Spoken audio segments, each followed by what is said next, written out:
This is the bass part to Christus Vincit.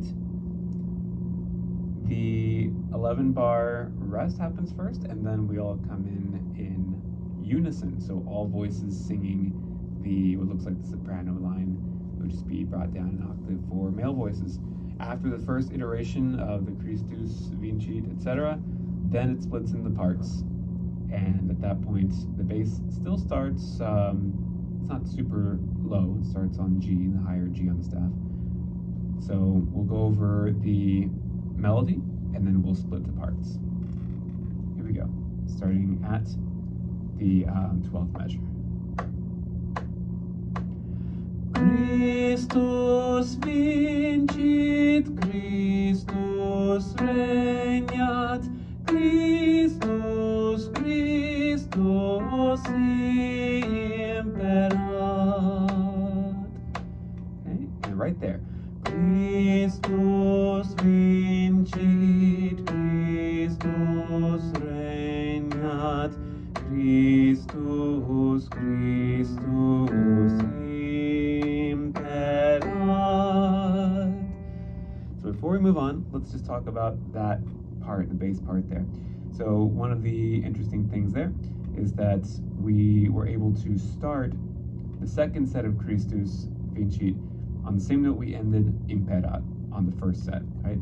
So we ended with Christus imperat, and that's exactly where we'll begin on the bass part for the next section. Christus, right? Same note. Christus imperat, Christus vincit, Christus regnat, Christus, Christus imperat. Hold that im pretty long. Imperat.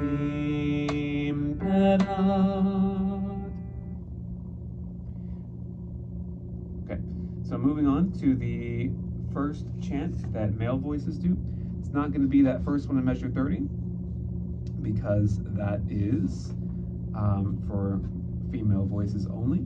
So we're going to skip over to the next page in measure 42. It's the same bass part as before. Christus vincit, Christus regnat, Christus, Christus imperat. Alright, and when we get to measure 51, now we can actually do this first chant here for male voices only. So this is a little tricky. We are starting off with verse 3. We're going to use the name Ioanni. That's the name of John in Latin. And so we are using that name for the bishop. But once we say that name, then we actually have to move up to the second verse. We're not going to read the rest of the lyrics for the third verse. Only the name, then we move up to the middle one. All right, so that's Ioanni, Reverendissimo Episcopo. All right, so let's listen to what that sounds like. It's very similar to the first one, the one that the women did right before. So it sounds like this. Ioanni, Reverendissimo Episcopo, et omni clero ei commisso, pax vita et salus perpetua. Let's break that up. So the first one, Ioanni. Ioanni. Then we get a rest, so take a breath. And then we move up to second verse. Reverendissimo. Move down on mo. Reverendissimo Episcopo. Holding out those half notes, the empty notes for an extra beat. Oh, rest. Et omni clero ei commisso. Rest. Pax vita et salus perpetua. One more time. Ioanni, Reverendissimo Episcopo, et omni clero ei commisso, pax vita et salus perpetua. And following that, we just step down one pitch to Christus vincit, Christus regnat, Christus, Christus imperat.